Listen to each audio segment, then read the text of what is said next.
What's going on, Cult members? It's the Retro Cult back again. I am your host, Chuck. I'm here with Mac, our other host. Mac, what's going on, man? Not a lot, not a lot. Just having a pretty low key weekend here at the house, and just trying to catch back up. I've had a up and down kind of last 2 weeks. Things are finally getting back to normal, thankfully. Yeah, man. We had a great time hanging out yesterday, getting some Yeah. good food, going to the Low Five audio store. I forget the full name of that store. Low Five Archive. Low Five Archive, and heading in there. And I know as you found some cool books in there. You Yeah. usually seem to find some stuff. It's weird. It's not a bookstore, but they just No, keep. no. I mean, it's just kind of retro everything. They have mostly records. Yeah, I and actually did cameras. see. I did see. Yeah, they're really big into photography. Actually, while we were in there, after I'd bought the books, some ladies came in and were asking for a particular type of Kodak film, and I just thought that was so cool that someone was buying film and that there's still somewhere you can buy it. It was great. But no, I love that place. It's got such a nice vibe. The owners are always super friendly They are. when we go in there. He actually, it was funny when I've got him right here. I'll just kind of show anybody watching the video on YouTube. You'll actually see. Sorry for the glare. So I got a copy of 20,000 Leagues Under the Sea and Journey to the Center of the Earth by Jules Verne. Both of these are scholastic books from the mid 60s. Um, love the covers. I mean, to be honest, I am. I don't really buy into judging a book by its cover. I love judging books by their covers, especially when they're this cool. I And think I've I've read bought both you a of these million books. books because of the Yeah, cover. because of the cover. Yeah. Um, but actually, when I was checking out the owner, he actually had to stop and go, "Oh, these are so cool." Oh, hey, I love it when that happens. Where I guess, he had. I don't know how. I don't think they'd been there the last time, but it is funny. Every time we do go there, this is our second or third time going there, at least mine. Um, every time I go there, I find a Jules Verne book with a cool cover to buy because that's what I got last time. Actually, the first time we went, I had to go back and watch our video. So if anybody's interested in we did document our first trip to the Low Five Archive Yeah, that was in the great. summer of 2025. And I believe I bought a copy of 20,000 Leagues Under the Sea that time, but different cover, different publisher. So I'm fine with that. But yeah, I love cool covers. It's a great place. If you're ever in downtown Winston-Salem, definitely check them out. Yeah, I scored some good stuff. I didn't get anything this last time, but the first time I got an amazing Yeah. Star Wars VHS and a I Monster saw Grant Squad bought a cassette. record Yeah, he always too. buys records, man. He was excited. It was some new record that had just come out that he had been looking for and was Lo-Fi, pretty that's the stoked. place you found the Monster Squad cassette, The right? cassette tape, yeah. Yeah. That's Yeah. the last time we were there. Sure is. Yeah, I did So actually see a Mike and the Mechanics Living Years cassette for $2. I didn't buy it because I don't have a cassette player. I don't really probably intend on buying a cassette player, but I remember having that cassette back in the day, and I love that. I like Mike and the Mechanics, but that particular cassette was, it came out in the late 80s, 88, I think. And I really loved, I played that a lot in my car. So uh, kind of regret not buying it, but I can't collect everything. yeah, I'm with you, man. I really have a hard time not collecting everything. I do need to get a good cassette player. I have one. The only bad thing about it is the rewind button. It's always one of the buttons is broken, and so I got All to get right. a new one. I'm sure I'll find one at yard selling, but I've got all these old books on tape, and I probably should get them from tape onto something else at some point if I can find a converter. I'm sure there's one out there on Oh Amazon. yeah, there are. I think Uh, you can even buy I think you can buy units that have the CD, cassette, and you can convert either one to like MP3. Yeah, I need to do that because a lot of those stories that I grew up listening to, I still enjoy listening to them. I just, it's not very often that I'm sitting at home listening to a cassette tape, and you obviously can't play them in the cars anymore. Nope. So I would need something that's going to be more digitally available so I can play it wherever. I But did yeah, look at their CDs. They didn't have anything that really caught my attention because if I had found something like the Batman soundtrack or any movie that I really love soundtrack on CD, I probably would have bought it at a reasonable price because I still have a CD player in my car, so I could at least listen to it in the car. yeah, yeah. It's definitely something fun, man. Well, I know that we've got something planned for today to talk about, and honestly, every time that I think about this, it takes me back to something that we've already talked about, and that's book fairs. Hmm. And I remember, heading, and we didn't have your traditional book fair that was set up in a library at the school I went to when I was in elementary school because our library was extremely tiny. They had a mobile bookmobile come in, and like you would Hmm. go on this giant Hmm. bus, and it was still the same. It was still like a Scholastic book fair on the inside. And I remember the librarian, pulling me and my friend aside saying, "Hey, like there's these new books that I think that you would really like to read because at that age, I was like 10. Reading a book wasn't something that was high on my list of priorities. I wanted to play sports. I wanted to have recess. I wanted to draw. I did enjoy drawing, and I know we had a comic book that we did at the school, and I like to. I like block letters is the way I kind of wrote, and so my friend would do all the drawings, and then I would do all the You were the words. letterer. I was Yeah. the letterer of the comic book, so I enjoyed that, but I didn't do a whole lot of reading, and there wasn't a lot of books that I, really, really got into. And she's like, I really think these are the kind of books that you're going to like. And so she introduced me to some choose your own adventure books. And sure enough, it was, I mean, I was addicted. I mean, I remember, and I think you've mentioned this before, getting in trouble in class for reading a book. Yeah. Oh It yeah. was Yeah. Yeah. probably math class or history or something where I shouldn't have been reading a book at the time, It but Yeah, every time I got in trouble for that, it wasn't that I was reading a book that what got me into trouble. It's that I'm reading one of the time life history of World War II volumes during geometry class yeah, or math class or something like that. And I got in more than enough trouble in elementary school. Um, when I really got in trouble for taking my do you remember the little paperback sized like the Marvel Comics ones, like they did them for Star Wars, Empire Strikes Back. yeah. I actually have them again now. I do remember in 5th grade getting into quite a bit of trouble uh, for reading basically Star Wars comics in class.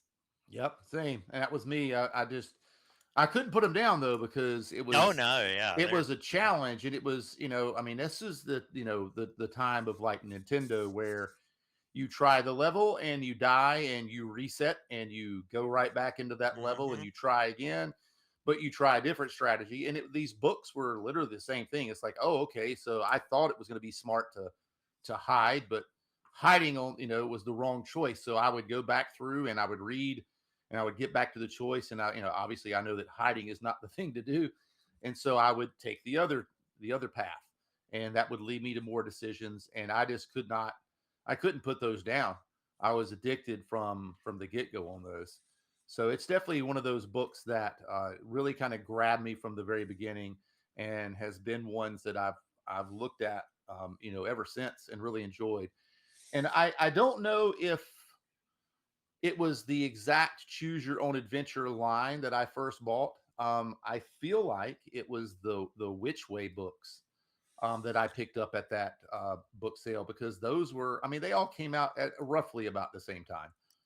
Yeah, I think we discussed it a little bit at the end of last week's episode that when we were teasing this one, and I had mentioned that I really didn't get into the choose your own adventure books per se as a kid.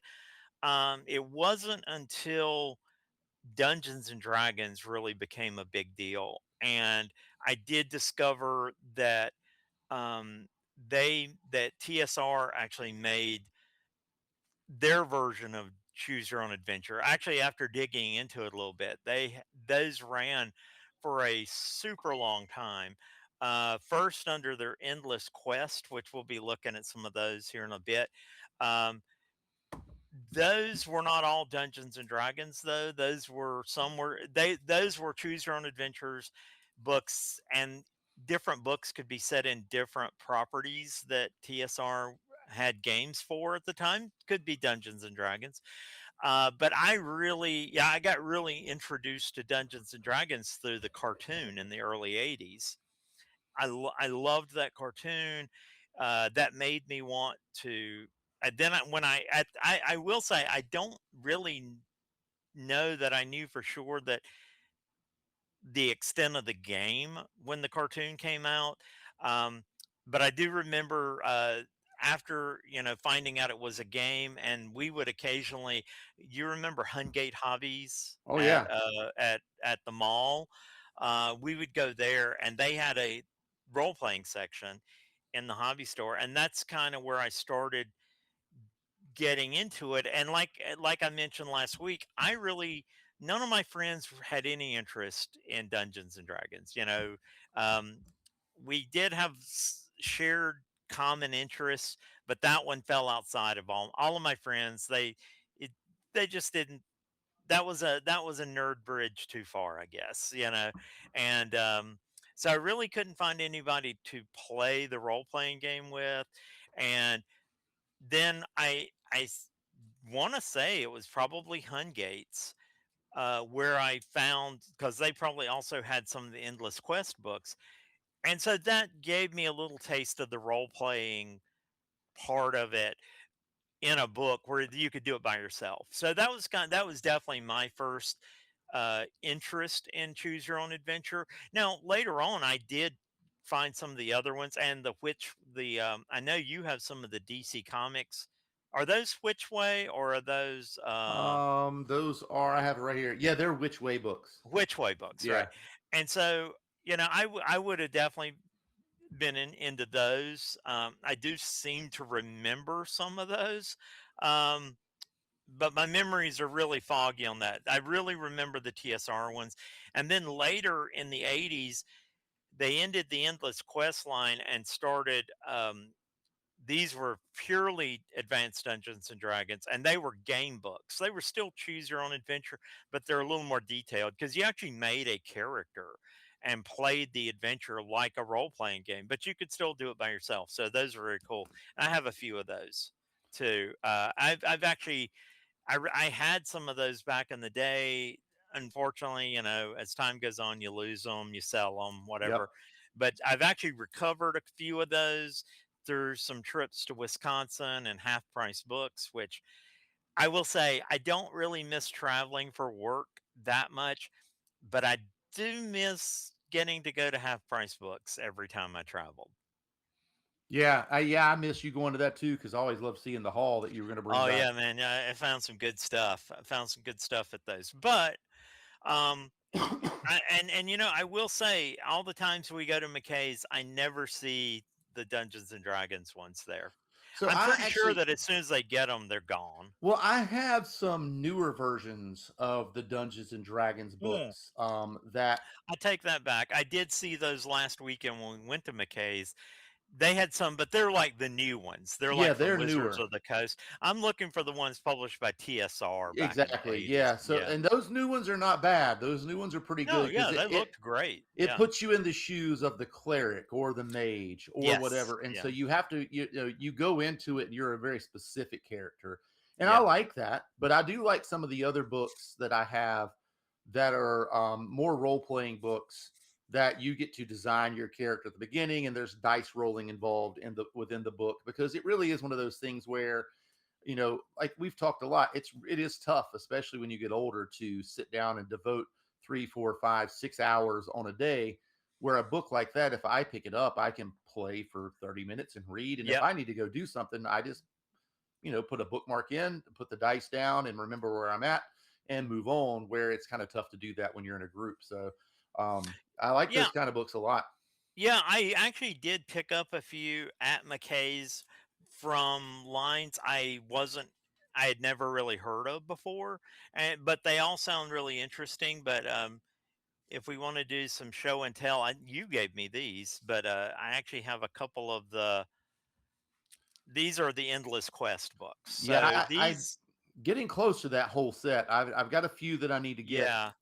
This one ran for a long time. This one ran from 82 to 86, it looks like was the last one, or 87 was the last Endless Quest book. So they ran for a long time. This is one I probably am going to have to add to my collecting list in that I would love to build a full set of these. These are I don't know how pricey these are. I do know that these are the ones I found at half price books. I need to really work on my lighting setup here. It might be. I mean, Yeah. you've got them in those in Yeah, your they're in the Mylar in the bags. bags. Yeah. I these were actually in the bags they were in at Oh half yeah. price books. I gotta say, I really like that they have the Mylar bags with the peg That is holder. kind of cool. Yeah, but they and I love how these are set in different worlds. Like this is in Ravenloft. This is the Yep. Ravenloft world. Um, I think this is a Forgotten Realms world, Yeah. even though it's the Baba Yaga, and then Gates of Death, which is this is a Forgotten Realms book. So I definitely want the rest of these. There are like 18 of these. The downside to that, these are going to cost me Yeah, to get there are those. some that aren't cheap, and there's some that Yeah, are a little bit cheaper. It's weird that you talk about some of these lines ending around the 86 and 87 because in a lot of the ones that I looked at as we were preparing for the podcast, like it seems 86, 87 seem to be the end of the line for quite a yeah, few of the lines that I looked at, and I don't know what happened. I don't know if they had just it was yeah. like one of those things right hit the end of their run or what. I I have some theories on that. Yeah, because you're right. Endless Quest and the D&D adventure books, adventure game books, uh, they both one ended in 87, the other one ended in 88, and I I loved video games. I had video games. I loved video games and books like this and things like that. But I will say, I think that the original class of kids that were into these kind of things, like you, probably were aging out by that point on those, and probably you know, your money's really going more towards video games or things like that because or like me, I would have been by the time these ended, I was in my late teens in the late 80s, and like by then I was in college. I had found a Dungeons and Dragons group at that point, so I was actually role playing the real thing. So I probably that's Yeah, right, like I would have stopped buying these too. I kind of hate that the video game versions of that didn't do better. I mean, I know Dragon's Lair Hmm. was I mean, I guess that's choose your own adventure about as much as you can get as far as video games Yeah, go. yeah, Dragon's Lair is definitely a choose your own adventure video game kinda. Yeah, I mean, I don't know, a lot of the adventure video games from back in that day, I mean, especially, like, some of the text-based the ones like text-based games, Zork yeah. and stuff, I mean, I would consider those choose your own Those definitely adventure. are. Yeah. Yeah, choose your own adventure. I'm interested, I didn't research this would be an interesting thing to look into, is did they ever do did anyone ever try to market like a video game, an adventure video game as a choose your own adventure? Well, I mean, I think a lot of them are like your there's some Pokemon where you're not doing quite so much of the fighting. Some of the like Final Fantasies, there's a lot of choices that are being made. Yeah, you have to do some of the fighting, but there's a lot of Mhm. reading and interactions that you have to do. There I think they definitely blended that in a lot. I know one thing that I really got into, and I didn't find a lot of them, were the Choose Your Own Adventure CDs. I have a few. My favorite one, there's a werewolf, and I don't know what happened to it. I hope it's still buried in the CDs. It was a great story though. And it had you researching what was going on, and you had to make choices, and you would skip to certain tracks on the CD, and it would continue the story, which was a lot of fun. Probably not safe driving. like No, switching no, back and yeah, forth. But I mean, I don't think I ever really did that, like going down the highway or anything. That was be one of those things where it's like instead of driving straight home, I would take, the long way and hit the back roads.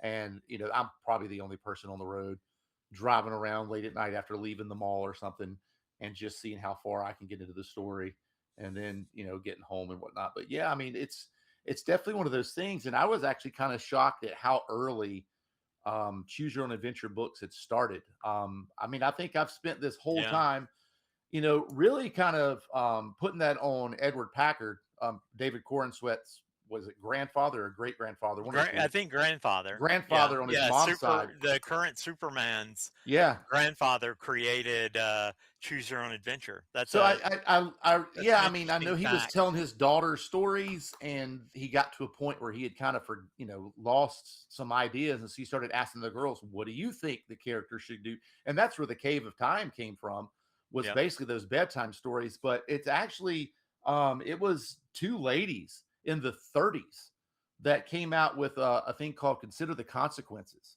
and that really kind of piqued my interest. It's like, I wonder, are Oh, there see, copies I of did this? not know that. That's some deep dive right there. Oh I yeah, I didn't. mean, I didn't go too deep into it because I didn't want to. I mean, this nobody wants to listen to that. I mean, we want to hear about choose your own adventure and which way books and the the books that we're talking about. But I really would have. I mean, I would have probably would have lost that on Jeopardy if it had come down to it because I would have said it was Packard with because he did. I mean, he was hugely influential, and I think that we can give him a massive amount of Well, credit for the boys and side I of it. would, yeah, and I would definitely say that Packard, he definitely popularized Yeah, the concept of a choose your own adventure book. Um, I find it funny that the first one, that Cave of Time, that came out in 1979. And it's kind of like we were just talking about how I wonder if like the advent and the increasing popularity of video games in the late 80s, as you know, by then Nintendo was a huge hit. You had the Sega Genesis, coming out. Like I wonder if that had something to do with the decline of the popularity of Choose Your Own Adventure. But I actually find the timing of the Choose Your Own Adventure books becoming popular, it's really funny because it's right there at the time Dungeons and Dragons itself, role playing, tabletop role playing games are yeah. becoming more popular and more mainstream. So I got to think that I would like to think that those two things kind of fed one another. That because even in my own experience, even though I wasn't into Choose Your Own Adventure per se, I did end up getting into choose your own adventure style books because of my interest in the tabletop role playing game. So I think I love to wonder if there's like this synergy or something, like the timing on this is just odd that the late 70s is when tabletop role playing games really started becoming more popular. So now here's this thing that you can do, and like it attracted me, you can do it by yourself. Yeah, yeah. I mean, it's also roughly. I mean, it's maybe right in it's probably right in the midst of the cartoon slash toy craze, Oh yeah, yeah. right there in the mid '80s, where every The cartoon was selling a toy line. yeah. And so, I mean, I got to think that 9, 10, 11-year-old me probably went straight to the toy aisle to find the Mhm. newest, Centurion or Inhumanoid or He-Man or whatever else was, any of the things that were out there at those times, way quicker than I probably went to the book rack to pick Yeah, something up. yeah, I So, could see that. I would I was kind of a I was a kind of a book nerd and from early on, and I will say that I can thank my father and mother for that because even though I would definitely be hitting the toy aisle, it was not a guarantee that I'm going to get any toy, period. Whereas if like at Kmart they had the magazine and paperback book, right? They had like a little section yep. there for that. I would always hit that up. That's where I found a lot of those Marvel comics paperbacks and stuff like that back in the day. But I also was into just science fiction books and stuff and things. And my parents, even though they wouldn't always buy me a toy, if if I showed any interest in a book, they would buy it. They would buy the book as long as I'd read it. That's all they cared about. As long as you'll read it. And so even if I was gonna walk out and without a Mego figure, I probably could walk out of Kmart with a book, with a paperback book. And that so I from very early on I loved reading and I love I appreciate my parents really encouraging that side of things. And now it's kind of the same thing. And I tried to do the same thing with Logan as he was coming up. I If he was interested in a book, wanted to read it, okay, that's fine. I'll get you the Yeah. book. If I did go to the book section, it was probably going to be one of the books that were about the toys. Yeah, right. It was Yeah, a He-Man, I mean, whether it yeah. was a comic or something. I mean, I was definitely right there at that perfect time to just be Oh, lost yeah, yeah, yeah. in the cartoons and the toy Sometimes craze. you'd get lucky, and because in the toy aisles, I remember this specifically with being a Kmart thing, with the bag of 3 to 5 comics Oh for a yeah. dollar, or uh, I think it was like three for a dollar, or it could be maybe it's four for a dollar. I forget the exact prices. It changed over time, but it was just a poly bag with comics stuck in it. Yep. You could always see the front and back comic, but the middle ones you were it was essentially a blind box at that point. You Yeah. never knew what you were getting. Yeah. Yeah, it was those things were annoying though because it was like story 3 out of 7. Oh, Like, yeah, yeah, yeah. you know, and it's like, oh man, and it was a little tougher then to go just grab the other issues of Oh that. no, exactly. So, Yeah, that's a whole nother episode would be comic collecting stories, like, because as you point out, when we were growing up, like when the first actual comic book store did not open anywhere near me until like 1980. Like I was already, it was probably been 86. I was near the end of high school at that point, okay. before a comic store. Otherwise, there were comic stores in Greensboro, but it wasn't always easy. You could, it's, to go there. I lived in Burlington, which was about 30 miles away. So, that wasn't something that was always going to happen. So you're right. Like you'd buy one of those poly bags, and then especially if you're a little kid, you're dependent on your parents or another adult to take you somewhere. Yeah. Yeah, the chances of you, our comic source was the newsstand, and they didn't carry back issues. Like if you Yeah. missed it, you missed it. And then, I mean, for me, I was also right in the middle of the card collecting craze too. Oh yeah, So yeah. I mean, because back then, like, not only were there sports cards, but any halfway decent movie Oh, was going to oh have yeah, a set of cards. And so I yeah. was buying all of those. I'm buying I comics. miss that. I miss the sheer amount of pop culture Oh yeah. trading cards that used to exist. I mean, there's still a lot, but it's not like it was. And you have to go to specific places to find them now. I'm talking I could literally walk into my local convenience store and there Oh would yeah. be Jaws cards, Yep.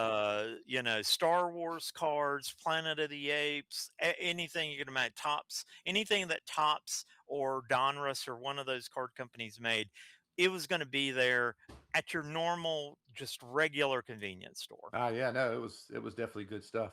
That But was a no, golden age, man. That I was a remember us going to it was just kind of a book sale, and we were almost in like a warehouse kind of a Yeah, thing, I was thinking about that the other day. You and found one of the DC Choose Your Own Adventures because you gave it to me. It was the Supergirl. Supergirl, yeah. So Yes. that Which Way series, there's 4 of them. There's Hmm. the Superman. I have Superman. You have Supergirl. There's a Justice League one that I've never even seen, and it has I'm trying to think of the people that are on the cover of that. Um, I'd have to give me a minute. I'll think about that. But and then the last one is Batman. I actually have Yeah. that one And here. you have that. That is a cool one. That Yeah, is but so I've cool. given you a copy of this, right? I feel like Yes. I've given you a Yes. You copy of you that. have given me a copy of Okay, that. so you Yes. have Yeah. now you've got two. So we need to find another Superman, and we got to find the Justice League one, which I think is going to be that one might be a little tougher to find. If it, I mean, I'm sure we could go online and get it, but there's only four in the series, which is Yeah, that's kind of a shocking bummer. that that did not that because those would have come out right around the time of the superpowers. I mean, they even have like a Yeah, superpowers yeah, it has vibe the to logo. It has the well, I the mean, it logo. has the Oh, it logo on actually it. I has mean, the logo. It sure does. There you yeah, go. I mean, it's yeah. So Yeah. it's Yeah. I mean, that's definitely one that I think I would have, eaten alive. But I do know, I mean, if it had vampires or something, or Oh werewolves yeah. or Yeah. monsters of some sort on the front, I mean, I was going to buy it. I have that one here. Um, Oh yeah. it has like Oh, those are almost great. Cylon looking dudes at the bottom there. Oh yeah, that So, is. I mean, Space Raiders and the Planet of Doom, Which Way book number 11. Yeah, sign me up. I mean, Yeah.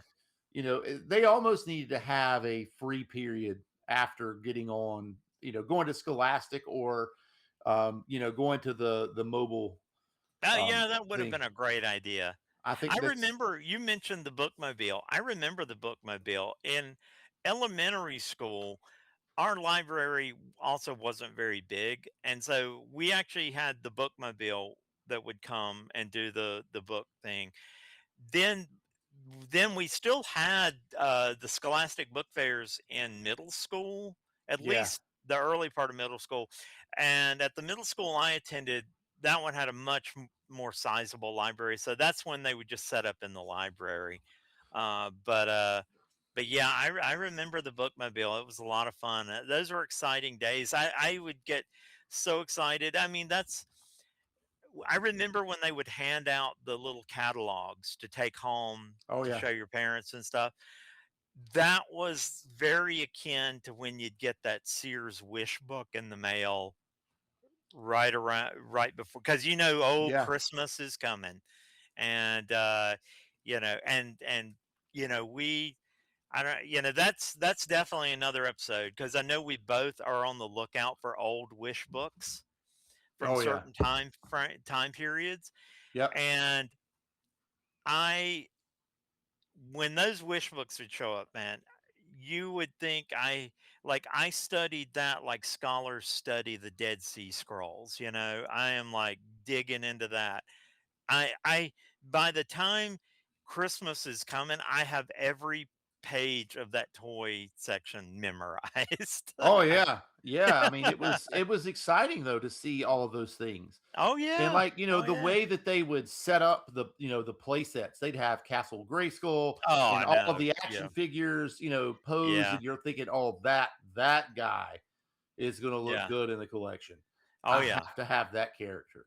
Oh yeah. So yeah, it's I definitely think one the of those things. one I think the sweetest sweet spot of the Sears wish book, and this will just be a tease for whenever we do that episode, had to be probably Christmas of 1980. Empire Strikes Back had just come out that year, and I just remember when the Sears wish book came, and they had, like you said, they would set up all the play sets and everything. And I think that was probably the first time I ever saw the AT-AT Walker toy. Like Yep. I saw a picture. Never got it, but man, I want it. But that started the lifelong desire to have it. But Yeah. yeah, But it's but you know what? The cool thing about the Choose Your Own Adventure, we talked about how a lot of them kind of stopped in that late '80s, but really they kind of kept going in one form or another. Maybe not officially Choose Your Own Adventure or anything like that, yeah. but and even today, I sent this to you. I bought this probably 6 months ago. We were at Barnes and Noble, and I ran across this. But Marvel is actually doing a line called Multiverse Missions. As right now, I think there are only three. I bought the Moon Knight one because I like Moon Knight. There's a Deadpool book and a Black Panther book. and these are choose your own adventure. I mean, they don't call them that, but they're choose your own adventure. Yeah. And th- this, I looked through this, very cool. I like the kind of mechanics of how it works. It's actually a choose your own adventure with a little role playing aspect in there. Um, so I had to buy this. I will probably try to get the other two. I'm not the biggest Deadpool fan.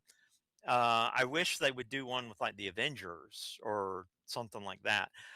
So I'm hoping these are successful. I don't know whether they Oh are. yeah, I hope so too. Yeah, I'm hoping they're successful so that they do some more. So I mean, they're still alive and well. I'd love to see DC doing something like this. That would be, yeah, that would be exciting to see DC do that and get into that. Yeah, I'm looking here and I know that this is one that I think that Laura would really enjoy. Um, it's Nancy Drew and the Hardy Boys. Oh yeah, yes, Again, yeah. it's you plot the action, choose your own adventure, plot your own horror. Is this one? Oh, I that mean, one's cool.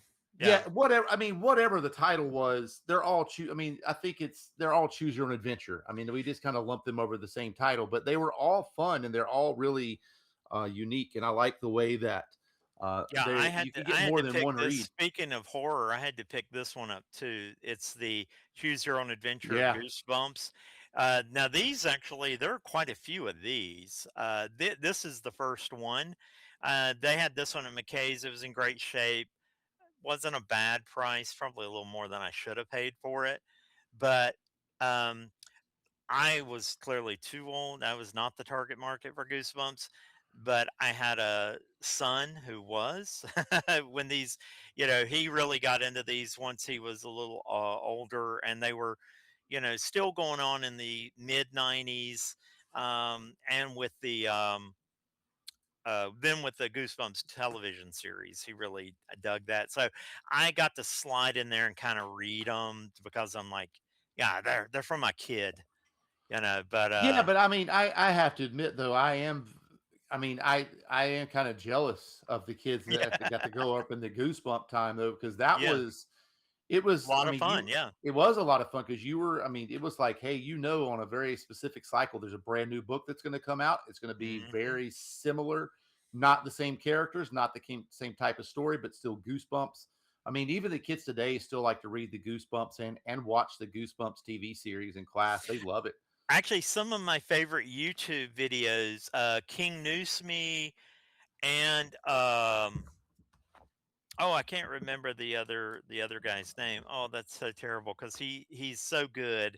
Um, I'll have to look it up and put it and try to put it in the description. But I love watching guys who grew up in that era. They're all like Logan's age. They're all in their early 30s now, and they're going back and rereading the Goosebumps books to see do they hold up. And surprisingly, some of them do. Not all of No, them. Some of them are bad, but yeah. I mean, you're gonna have. I mean, even some you're of the gonna have choose your own duds in adventure books were anything, duds. I mean, Yeah, yeah, they weren't all great. I mean, not all of them were perfect. I was very happy, and I know it's been a few years that we actually sat at your house, and I bet we it was like a D&D game when we did the choose your own adventure Oh game. yeah, the Choose Your Own Adventure board games. Yeah, Those are great. I would love to do those again. Um, Unfortunately, there still are only those two. I the keep two. hoping that they would come out with more, but yeah, that was probably 5 or 6 years ago now, It was. It's been a long time, but it was a lot of and fun. and no more have come out. So I'm guessing. I mean, unless a new company picks them up, I don't know what the situation is, but I'd love for more to come out. I still see them occasionally when we're at Target, like they still sell them. Um, and every time I see them, I get excited thinking, "Oh, is that a different one? Is that?" And it's not. It's always the same too. So I would love to see them do more. I thought we had a good time. Now maybe we were the two that were really into it because everybody else kind of came or went or didn't Yeah, I really think it care. was just Yeah, us. But yeah, that's fun though. I mean, yeah. I like to read those at the end of the year with the kids in class. I kind of set it up on the table at the front. cut the lights down kind of low and read the story and let them kind of as a class vote on the decision. Yeah. And that takes, I mean, that's not an No, no, hour no. I game. That think it is, took us probably 3 hours to play yeah. So completely. this is an over or 2 or 3 day event at school at the end of the year after the EOGs when the kids are really restless because they all feel like school is over. And let's be honest, you've taken the last It test of the is year. over. Yeah, it is School is over. over. It's glorified babysitting at that point, Hmm. because there's just this sense of completion once you've taken that EOG because it's literally called the end of grade test. So I get it. So I try to make those last days as fun as possible and still throw some learning in there because I have a way that kids can write their own choose your own adventures using Google Slides. I have a quick template that they can set up and it's pretty easy to go through and No, make your that's own. great. So yeah, so we'll write our own stuff there at the end of the year. But yeah, I know last week we talked about this series. Oh, yes, the World of Lone Wolf. Yeah, I really do enjoy. I You have a like few the. of those, don't you? I do have. I don't know if it's all the same lone wolves or not. I'd have to go back and look through the collection to see. I like the dice rolling component of that. I think that's a lot better than turn to page 19. Yeah, I like yeah. the growth of your character. I like how you can like the different paths that you can take for your character and the way that you're molding that into the person that you want that to be in the book. It's very RPG like. It kind of reminds me of some of the video games that I really enjoy playing, where it's almost World of Warcraft like, where you start out with a character that's pretty basic, and as you go through the game and you get XP, you're building yourself up. I like that a lot. And it's a fun Yeah, way the to do a lone book. wolves, we talked about those. Those, I believe, when I was researching this, I think you can actually buy like new editions of those. I don't know whether they're new books or they've just reprints in new, updated reprints.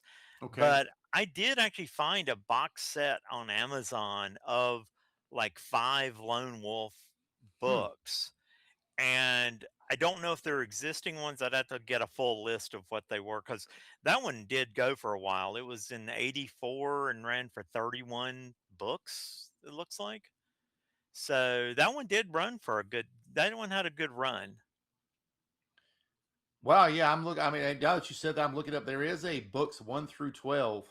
Oh, wow. Yeah. Oh, it's 75. There's books 1 through 5, which is 38. Yeah. That's the one I saw, the 1 through 5. So Yeah. I mean, Hmm? I'm a lot like you. I'd love to get these older books and I want to take good care of them. And so I'm really bad about wanting a reader and one Yeah. that just Yeah. sits there. I So don't know there you why. go. Yeah. I don't know what the purpose of that is. A book is meant to be read, but there's just something about an older book that's been around for a long time and it. I'm right there. Yeah. Hey, I've been there, man. I do actually have, like, I have action figures where I literally bought one to open and one to keep in the box. Yeah. I don't do that anymore. It's too expensive now. Uh, but uh, but yeah, I actually do. You will, but no, that's a good, because when I looked those up, I thought, oh, okay. I'm kind of like you. I'm like, all right. I like if I buy these new ones, I wouldn't mind like reading them cover to cover or giving them a try. Uh, No, I because if wouldn't I either. it's on kind of like these Dungeons and Dragons ones. I love having these. Am I gonna like fold these open and play and write in them and stuff? No, absolutely not.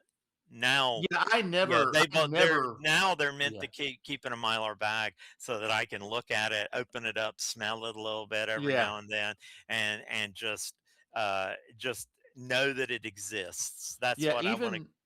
even as a kid, I know that I would definitely put the sticker in there that said this is property of because I would get those from Yeah, wherever. yeah, But yeah, I never wrote in any of the books. yeah. I would always get notebook paper and create my own character sheet, Right. and I would leave that kind of folded up in the book, which I'm sure just destroyed the spine. But I would leave that Well, folded up. that is the problem with a lot of these mass market paperbacks. they're just the pages are just glued in. And if you really want to, especially if it's something where you've got to keep the page open while you're doing something else to the side, you're going to crease that spine, and eventually those pages are just going to let go. They're Yeah. just going to let go. That's just the nature. They weren't meant to last forever. That's the thing with collecting vintage pulp paperbacks and things, is that we're kind of fighting a lost cause here. Although I enjoy the fight, is that I want these things. I love their artifacts of a time gone by that I love, and I want to keep them, and I want them to last as long as possible. But they're not designed to last forever. They were literally designed for somebody to read, maybe for you to give to a friend, trade with a friend, and they're, to be honest, they were eventually planned to just be thrown away. That's kind of what they were designed for. And so we're kind of now like preserving these things that by their nature are going to go away eventually. Yeah. I mean, it's a bummer to see That's them. all. It's a fun fight to have. Oh, it Yeah. is. Yeah. I mean, I like to find older books. I like to find them in good condition, and I pick a lot of them up, and a lot of them just go into the Mac box and come to you. So, um, but it's unique, and like I can't imagine how tough it was to write those at the very beginning. I mean, I'm trying to think back, in the early 80s and late 70s, it wasn't like you could just jump on the computer and plot a different Mhm. course. Mhm. Like, to have all of that planned out and do all that writing took a lot of skill to get those books put together correctly. And I'm honestly kind of shocked that there aren't any books out there that are misprinted in the choose your own adventure And realm. then I bet there are. I bet there are. You would just have to find them. Like, where do you mean misprints? Like where it tells you to go to the wrong page or Yeah, something like that? yeah, Yeah, yeah. Where it's always sending you to your death, no matter what yeah, you yeah. do. But it's interesting to see that's something that is still around, because I know that you picked up a few of those that are they're more historically based, and I Yeah, think I it's was it's actually trying going to to get the show yeah. those. They're not called Choose Your Own Adventures. They're called You Choose, Yes. and they're interactive history adventures. Now, this one I picked up for Laura because she's fascinated by anything to do with the Titanic. But these two, I actually was planning on seeing if you wanted to take them to school. I don't know whether your kids would like them or not, because these are like these. Some of these are definite historic events. Like this is a You Choose interactive history with different scenarios in World War II. Now I know you don't teach history, but I do. I don't I know teach. that. I teach. Yeah. Yeah, I go through history. Okay. There you go. And I thought you were math and science. Are you teaching No, science, everything? social studies. Science, Science, social social. studies. Okay, Yeah, well then here you go. So yeah, because that might be cool. And then this one is a You Choose, and it's not a specific event, but it's a could you survive being lost at sea? yeah.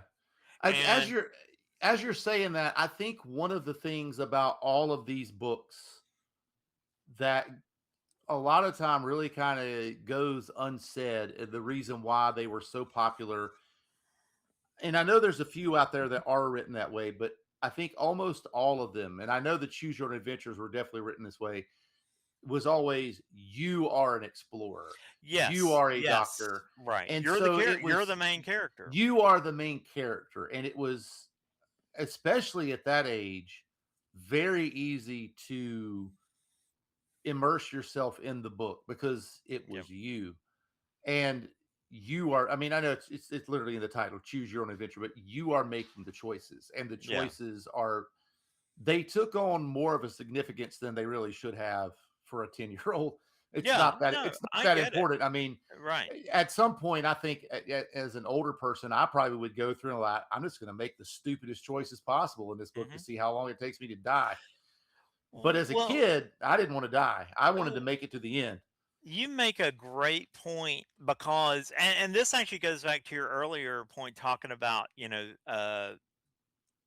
basically how there were adventure games that are kind of in the choose your own adventure mold, even if they weren't officially called choose your own adventure. But I will say I think that the same thing at work there as to, like you said, as a 10-year-old reading that, you're putting yourself into the adventure is kind of the thing that's made what are called in video games like the faceless protagonist, like Master Chief from Halo, where you never see his face. Um, uh, to a degree, Samus in the Metroid games is kind of the same, although you do eventually see her. But one of the great things about playing a faceless character in a video game is that that allows anybody playing to put themselves into the role of being you're the Master Chief. Yeah. You know, you're Samus, as opposed to, you can still immerse yourself in non-faceless characters, but there is something a little bit extra to that. And I think that's what the choose your own adventure books definitely play into, is that you you are the main character. Yeah. Yeah. And I at that time of your life, you That's are the main cool. That character. is cool. Yeah. But I mean, like, even like I think that's why some of the kids, struggle when there's conflicts, is they have a hard time seeing stuff from other people's perspective, because at that point in your life, you are the main character. Yeah, you're right. You know what Yes. I mean? Yeah. Because like Yeah. at 10 and 11, you have a zit, and you think that everyone is staring at it, when in all reality, they probably haven't even noticed, Yeah. Yeah. because they're so engulfed in their self that they're not really Yeah, paying we're all attention to walking anything else. around focused on, yeah, looking Yeah, and inward. so Yeah. it's just, it really is, man. I think it's just one of those things where it was like perfect timing. It's one of those lightning in a bottle moments, right there in the late 70s and early 80s, that they just really exploded with some books. And we all know things are cyclical. Oh I, no, I do and I do yeah, wonder when they'll come back around. I think that I like, well, as we've mentioned already, I don't think they ever completely went away, and I Yeah, do think I don't know what medium it will necessarily be in. Like, do I think it'll be a choose your own adventure book per se? I don't know. yeah, Um, I'm sure that I'd have to look. I'm sure there are some. Um, there are video games, and especially casual games that probably fit the mold a little bit. I don't know. I don't really know what the medium or will be, but I'm with you. Will there always be someone interested in something that will where they can play the role of the hero, or in some cases the villain, depending on the story. Um, yeah, I think that you'll always have that, and I mean, um, and maybe the books will come. I hope the books make a comeback. I don't think people read enough anymore, but our attention spans, and I'm guilty of this too. My attention span isn't what it used to be, just because I'm overstimulated with looking at screens all the time. But yeah. It's tough. I've really tried to force myself to get back into quiet moments to actually read, whether it be just a comic book or whether I'm trying to read a new novel or something. I tried to set aside time, just focus on reading. Phones on silent. We're gonna do that. I remember. Another one I wanted to show is from Oh yeah, kind of those are great. historically. This one I mentioned, I Those are bought great. this, but then it turns out I actually have a full set. There are 3 books. I already have, so I have an extra one, which, so if you want these others, I'll probably throw this one in too for your classroom. I loved the Oregon Trail. That's like Hey, probably that's a one of, choose your own adventure video game. and that's definitely a choose your own adventure video Yeah, game. Probably the first video game I can remember ever playing. Because we had, yeah, when I was in elementary school, we had a small computer lab with like an Apple II, and it had Oregon Trail. yep. and I don't know. Uh, I may have played Space Invaders before that. Okay. Probably did, but that's definitely one of the earliest video games I ever Yeah, we played played and that loved it. and Where in the World is Carmen Sandiego, which at that time was an Oh, extremely that was yeah, well written educational game because they would give you all of these hints and there was no internet to go look the facts up. They came with books.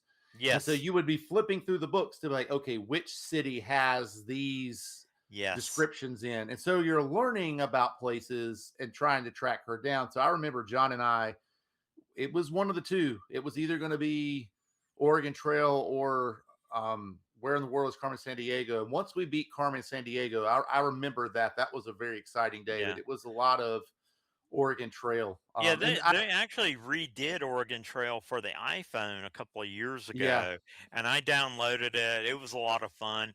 Actually, one of my favorite Oregon Trail like games is a company made for the iPhone and Android.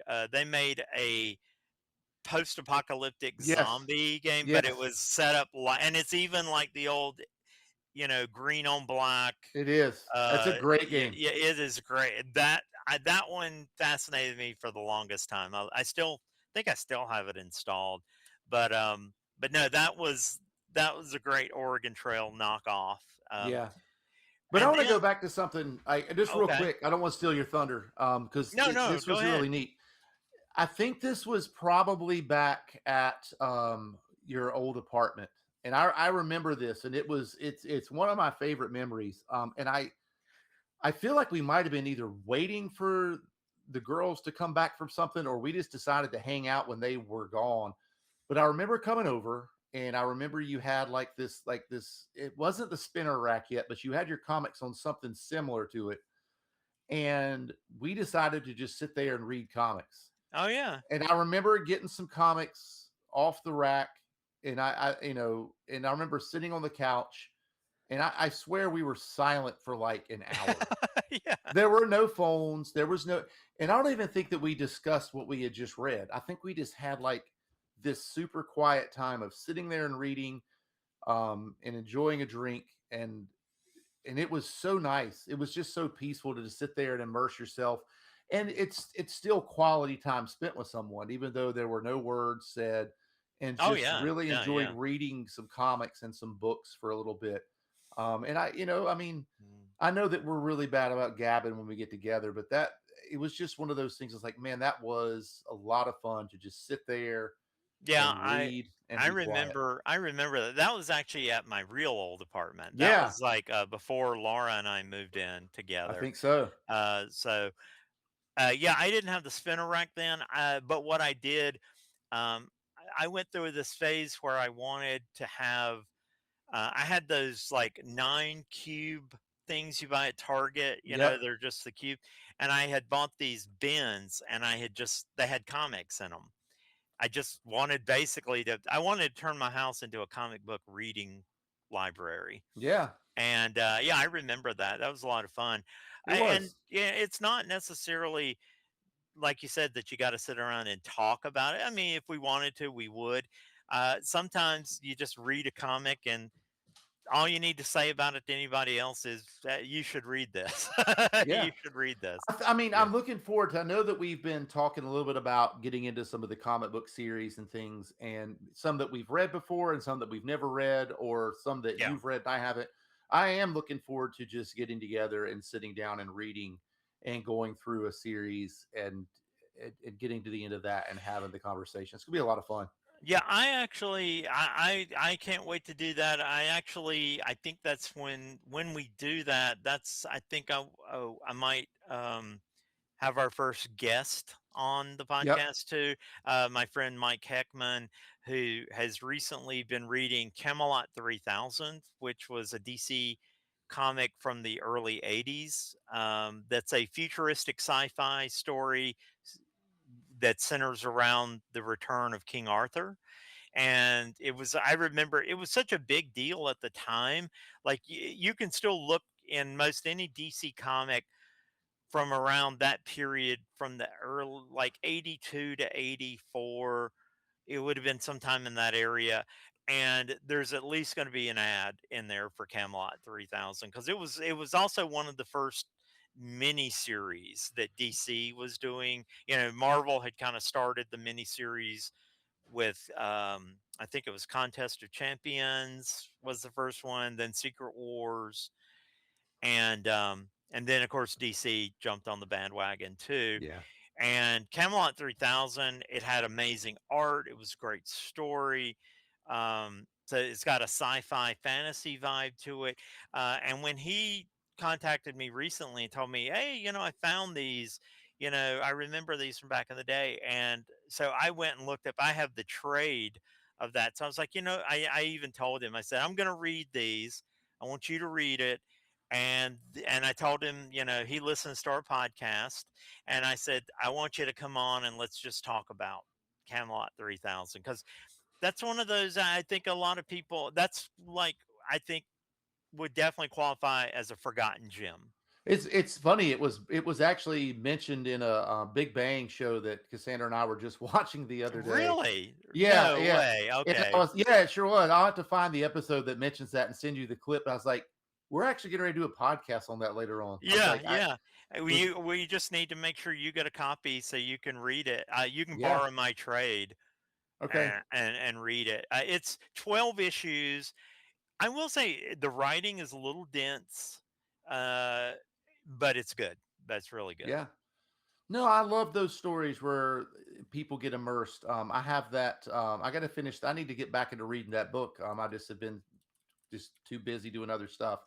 But I started a book where Tom Baker's doctor ends up in with Robin Hood Mm, that I mm. picked up a little while back, and I need to finish that because Well, it was really good at the beginning.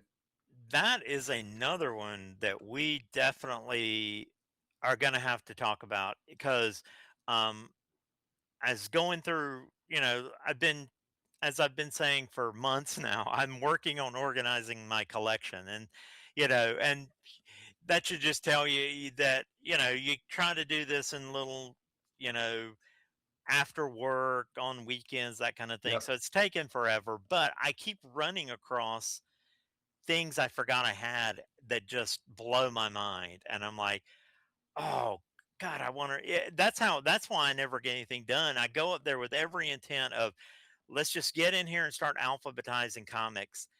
And instead, I spend half my day reading comics or flipping through them, looking at them, Yeah. because I'm just, oh, but I have a complete run of the Marvel Doctor Who series from the 80s. Oh wow. And I'm like, Chuck and I both need to read these and then talk about them, because the art is beautiful. The art's done by Dave Gibbons, who most people would know him because he did the art for Watchmen. That was a huge event in the 80s, and later got turned into a movie. But he's an amazing artist, and his, like, I always, tell me how you feel about this. When you would read a comic adaptation of something, did it ever bother you when the faces didn't actually look like the people, the actors and stuff? Because Dave Gibbons, he's got spot on. Like, No, his I mean faces are exactly right. it greatly bothers me, and I know that when Yeah. I had picked up, I think it was something from Space 1999 for you, Yeah. and you were mentioning how they none of the characters No, look yeah, they like the don't. people they were No, supposed to be. no. And I can't remember Yeah. if that was the record or if that was a coloring book or what that That was a was. record. That was a Okay. record. Yeah, the record, it was like, "Ooh, who are," it's like, did they just describe them to the artist, Yeah. or what?